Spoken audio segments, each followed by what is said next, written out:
जब वक्फ बिल पेश हुआ तो उद्धव ठाकरे के एमपी नहीं थे लोकसभा में, मैं देखा हूं। उस वक्फ के कानून के इंट्रोडक्शन पर असदुद्दीन ओवैसी अकेले लड़ रहा था। मैं जब अकेला खड़े होकर उसके इंट्रोडक्शन के खिलाफ लड़ रहा था तो दो बार मेरी जबान से निकल गया, इम्तियाज मियां उठो, इम्तियाज मियां उठो, मगर इम्तियाज मियां यहां बैठे थे। इम्तियाज अख्तर अली मान अगर कामयाब हो जाते, किसका फायदा होता? आपका होता, संविधान का होता, जमहूरियत का होता। मगर ये कोविड का वायरस फैलाने वाले हमारी सफों में निफाक पैदा कर दिए। मैं आपको बताना चाह रहा हूं कि आज नासिर के खिलाफ भी कैंडिडेट है। कौन है उन्होंने? क्या शिवसेना वाले उद्धव ठाकरे, सॉरी दो शिवसेना हो गए, दोनों मिलके घी चाट रहे, एक घी खा लिए एक चाट रहे। किसने CAA बिल की तायीद की थी पार्लियामेंट में? किसने NRC की तायीद की थी? किसने ट्रिपल तलाक की तायीद की थी? किसने UAPA के कानून की तायीद की थी? किसने जब वक्फ बिल पेश हुआ तो उद्धव ठाकरे के एमपी नहीं थे लोकसभा में, मैं देखा हूं। कोई उद्धव ठाकरे के एमपी नहीं थे लोकसभा में, पूरे बाहर चले गए। जब वक्फ का बिल पेश हुआ तो कौन लड़ रहा था? उस वक्फ के कानून के इंट्रोडक्शन पर असदुद्दीन ओवैसी अकेले लड़ रहा था।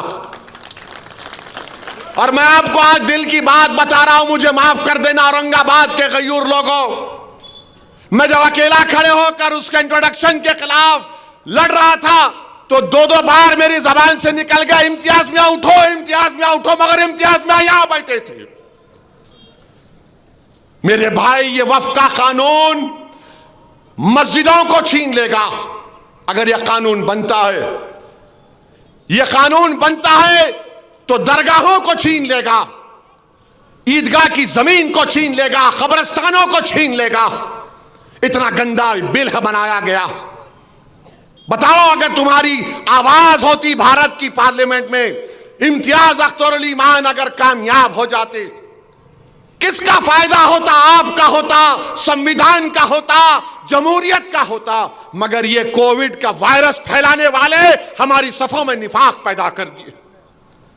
इस तरह का वक्फ का बिल पेश किया गया भारत की पार्लियामेंट में। मेरे अजीज दोस्तों और बुजुर्गों, इस कानून के खिलाफ हमको और आपको खड़े होना है।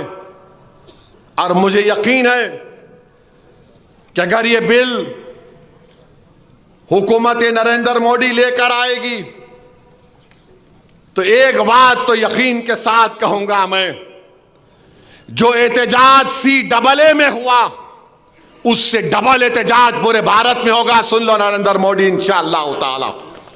ये बिल को हम नहीं मानते। ये बिल हमारी मस्जिदों को छीनना चाहेगा। अगर ये महाराष्ट्र में कौन विधानसभा में खड़े होकर ये 100 लोग बोलेंगे? अगर ये कानून की तस्दीक कराने के लिए इस कानून के खिलाफ अगर कोई आवाज उठाएगा तो ये लोग उठाएंगे। ये उद्धव ठाकरे, शिंदे, बीजेपी, इनके पैसों पर बिकने वाले लोग जो जमीर बेच रहे हैं, अरे तुम औरंगाबाद को कमजोर कर रहे हो।